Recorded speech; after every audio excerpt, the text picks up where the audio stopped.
Welcome once again, everybody. This is Adilola Shokoya. If this is your first time, I want to say a big welcome.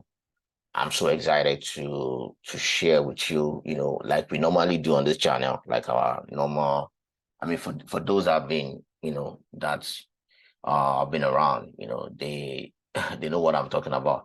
Like in our normal, usual fashion, like we always do at the beginning of the week, or the beginning of a new trading week.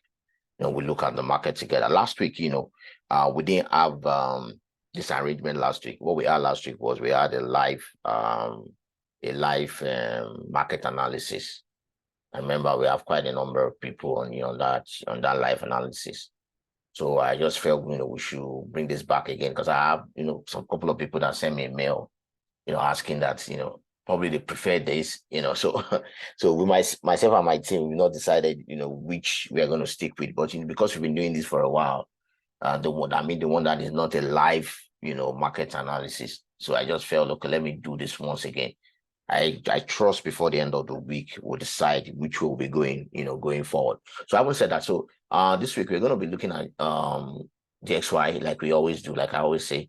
The dollar is the currency of the currency of the world, so it's very important that we look at it, And as you can see, we've had a bounce off from here. Like the previous couple of weeks ago, I was expecting the dollar to come all the way down to 98.6. But then, like I always like to say, and I like that's my philosophy also as a trader. You don't know what the market will do. Don't assume you know what the market will do. Especially if you're a retail trader like myself, and a lot of other people out there. If you're not trading $500 million, $1 billion in the currency market, you are still a retail trader. All right. So you can't assume because you can't move a needle in the market, right? So what we do as retail traders, we only follow the trend, we'll follow the market. We don't determine the trend. So having said that, we expect, from what we normally know, that the price move from zone to zone. I was expecting the price would come here to 98.6, especially after we broke this support that given us a lot of headache for months. As you can see, if I go back, price, bounce off from here at 199. There's another bounce here again. I think this was in February this year, 2023. Then we have another bounce off in April. All right, so that's a double bottom. Then we now have another bounce off in May. That is a triple bottom. So after this major triple bottom, then we finally broke through. I think this was in July. So I was actually expecting price to pull further down to 98.9. But then, this market, like I said, don't just follow the trend. So we have a bounce off from here. And that's why if you are in my group, in my WhatsApp group, in my Telegram, you notice that, I always say, wait for support. Don't sell at support. It's dangerous because anything can happen. Price can bounce off from here. As you can see, like the previous example I showed you, price came here and bounced up, and they came back here and bounced up. So that's why it's very important. You don't sell at support and you don't buy at resistance. The same example also applies to buying at resistance. Look at this. Price, came here to resistance. With this bullish and engulfing candle, you would have thought that price would continue, but it came all the way down. Imagine this bullish engulfing candle that, in a normal trader will say, oh, man, we're broken through. We're going up. But then it came all the way down, and then the same thing, that we are seeing now. This is a very strong bearish engulfing, a bearish candle. It's not actually a bearish, but it's at least not a bearish engulfing candle, but there's no bullish candle before it. But then, a normal, thinking human being, you feel that we should keep going down. But then see what we did. Price, bounce off from this support. So as a trader, what you want to do, you don't want to, like I said, you don't want to sell at support and you don't want to buy at resistance. So it's safe to say you want to wait for price to break support and resistance and retest it. We are not also is breakout traders also face a lot of problems. Let's say, for example, price break the support, and then as soon as you have seen that price has broken the support, you now jump on it. It's going to give you a lot of headache because it can pull back, like we saw here. We saw this. This is a pullback. See this. As you see this candle where my cursor is right now. The price came down after price tested this this support tones resistance. It came down back. It came back down as even this support, this resistance is going to hold, but then it push back up again and it keep moving up.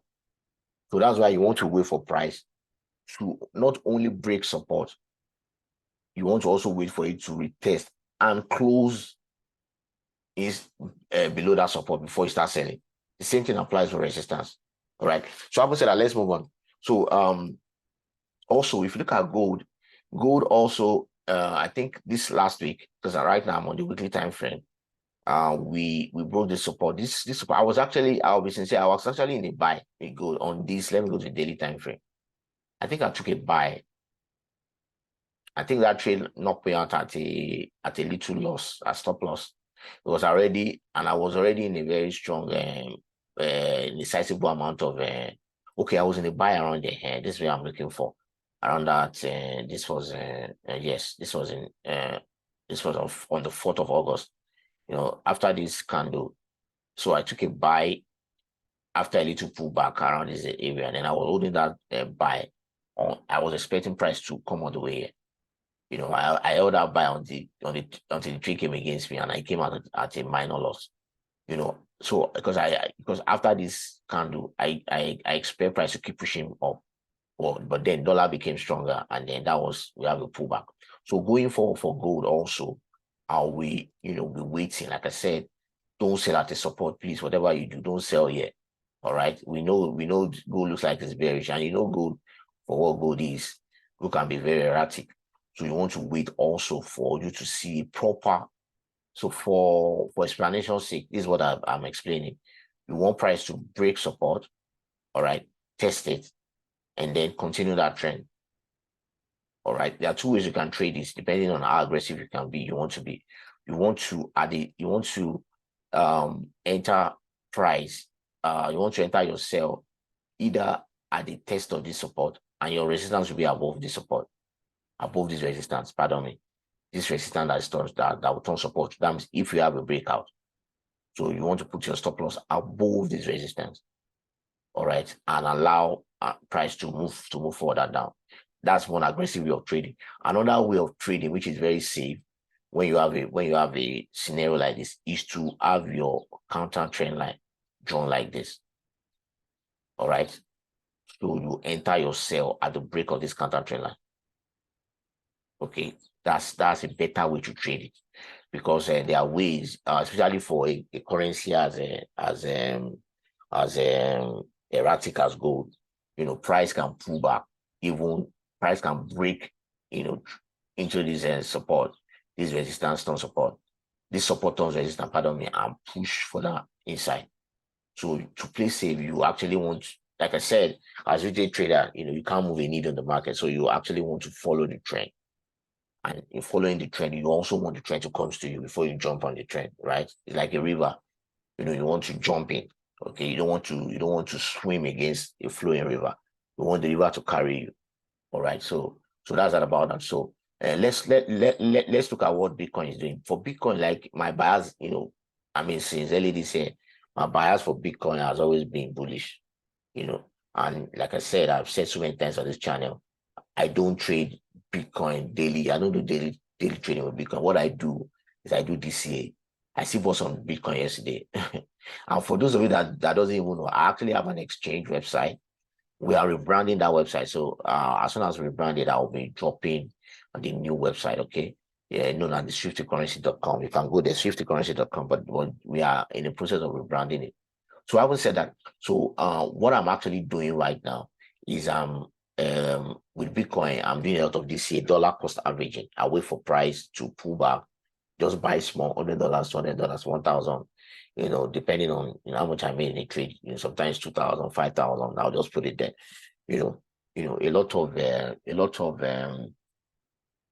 A lot of investors are seeing Bitcoin as actually a safe haven. It's a digital safe haven where you can put your money to hedge against inflation. There's inflation everywhere in the world, in the US, and in Africa, everywhere, in Asia, in South America, in Europe, so a lot of people are using Bitcoin as an edge, Bitcoin and gold.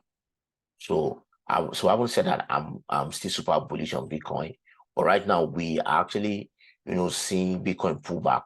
Remember, if you have been around, we, for some time, actually for some weeks, we've been ranging around there, around this before we have this breakout from this support, before we have this major breakout from this support, around that 29,300, and then we form in a new support around there before we push back up. And now price seems to be coming down again. So also for Bitcoin, like I said, I'm super bullish, with Bitcoin right now. If you're trading Bitcoin, as a daily trader, it's safe to say Bitcoin is still selling right now. Okay, so you want to, but around that sell right now, you want to be very careful because it's ranging around 28,000 right now, 29,000. I think last week we came on the way to around 30,000, and they will pull back. So I would say let's move on to EURUSD. So we're going to be looking at EURUSD. Last week we have EURUSD pushing further down, pushing further down, and then we close that week, as a bearish candle. There's a pullback, after the CPI report, because we had a lot of, reports came out last week. So after the CPI report, dollar became stronger, and then we have, EURUSD came down. So for me, for EURUSD, I will be very careful because going forward, also because of the close of the, I expect price to come here to this support to 1.09. This 1.09, if it's been bouncing, it bounced up from me like twice. We already have double bottom, but the momentum at which price is coming down, looking at the volume, the close of last week. All right. So price, I expect, price might likely break the support. So even if I'm taking a sell, I'll come out from this support. I'll take my profit. I'll make this my profit. What you expect price to do normally, if you observe the market, when market open, let's go to the 4-hour time frame. I'm going to do a video on market pullbacks and how to trade it. So what you normally observe is that after having this pullback on this 4-hour time frame, even if price is still going to come in, you will have some pullbacks. So what you want to do is to wait for price to a little bit pull back before you jump on the sell. Okay, you want to wait for price to pull back and eventually come to this support. Even if I'm taking a sell, I'll be taking a sell on a pullback. Probably putting my stop loss around this area, but I'll be taking a sell on a pullback, and probably riding price to this support, to this minor support. Price can actually bounce off from here, because don't forget, for EURUSD, in the medium term, we are actually bullish. If you look at it if you go to the weekly time frame, look at the weekly time frame. Let's go to the weekly time frame. I don't want this, so I'll only take one more after this, maybe pounds USD before I call it a day. So quickly, I think this video is becoming too long. So let's go to the weekly time frame. If you look at the weekly time frame, we have in the medium time, we're actually being bullish. And also, if you look at EURUSD has broken into this zone, and then we're bullish. So don't forget that we say price move from zone to zone. So price, has broken into this new zone. But then in the long term, price has been super bearish for EURUSD. So right now, following trend, prices, we're having pullbacks. So I can say this is a pullback, right? Because in the medium term, we've been bullish. So I expect price to bottom at some point. Let's go back to daily time frame. At some point, what I mean by at some point, in the short term, either bottom here and continue the uptrend, or the support gets broken and then we come to this new support at 1.08. All right. And then we'll see how price react to this new support. If we have this broken, we are coming here to around 1.06, because that's the next support. So I would say that you have to, like I said earlier on when I was explaining on DXY, where we saw the way the DXY reacted to price and support. The major thing is that you don't want to sell that support. If you are taking your support, when market open, you wait for pullback, probably sell, but you don't want to sell that support. We can have a major pushback. If you have this broken, you can follow price probably all the way. You don't sell that support and don't buy at resistance. All right. So I would say that let's go to pounds USD. I think this will be the last pair. But before I go on briefly, if you are new to my channel and you have not subscribed, please ensure you do that. Also, if you've not joined our community, we have a free Telegram group. Click the link below. I'm going to be dropping the link in the description below. Ensure you join us in that Telegram group. Like I like to say, don't be alone. Don't be like a wolf. You know, I'm a wolf. You know, wolves, they move in pack. They don't move alone. Okay. So try to be around the community of traders. You know, it kind of helps you psychologically as a trader. You know, so sometimes you want to, especially if you're just starting out, you want to be around people that are doing the same thing that you're doing. Okay. So that's why we have a free Telegram group. So we also have a course that is out there known as the Traders About, Mastery course. We are still running our 30% promo. I think it's going to end at the end of August. So ensure you take part. You purchase that course on the link description below. You just click. You'll see. I'm going to drop the link there also. So having said that, let's move on. So pounds USD also, like I always say, it's both of them with EURUSD, as I've seen. I've marked out my support for pounds USD. I'll be sitting on my hands to see how price is going to react around the support. The price comes there, I'm going to be sitting on my hands to see what is price going to do. So that will break this support and then we'll continue all the way down, or we bounce off the support. So what I'm going to be doing for pounds USD on Monday, I'll just sit on my hands, I'll be watching. Also Euro USD, I might also do that. Because if you look at the distance between Euro USD for price between here and here, the difference is, it's not, especially except you're a very super aggressive trader. But for me, it's not worth taking the risk. So I don't want to have maximum drawdown. I'd rather wait to see what price will do here on Monday. Either I bounce off and I buy, continue, to buy, or I wait for it to see if it's going to break the support and jump on price, to follow it to this place. All right. So the same thing applies to pounds USD. I'm going to be waiting on Monday to see what price is going to do. Sometimes if you look at the way the market has been behaving, we don't really see much movement, until probably on Wednesday, on Thursday. I have a friend that doesn't trade on Monday, on Tuesday. And Tuesday, he waits for Wednesday, So whatever suits you. So for me, I'll be sitting on my hands on Monday to see what the market is going to do for pounds USD. All right, like I said, so ensure this video is becoming too long. So ensure you subscribe to my channel. Ensure you like and comment also.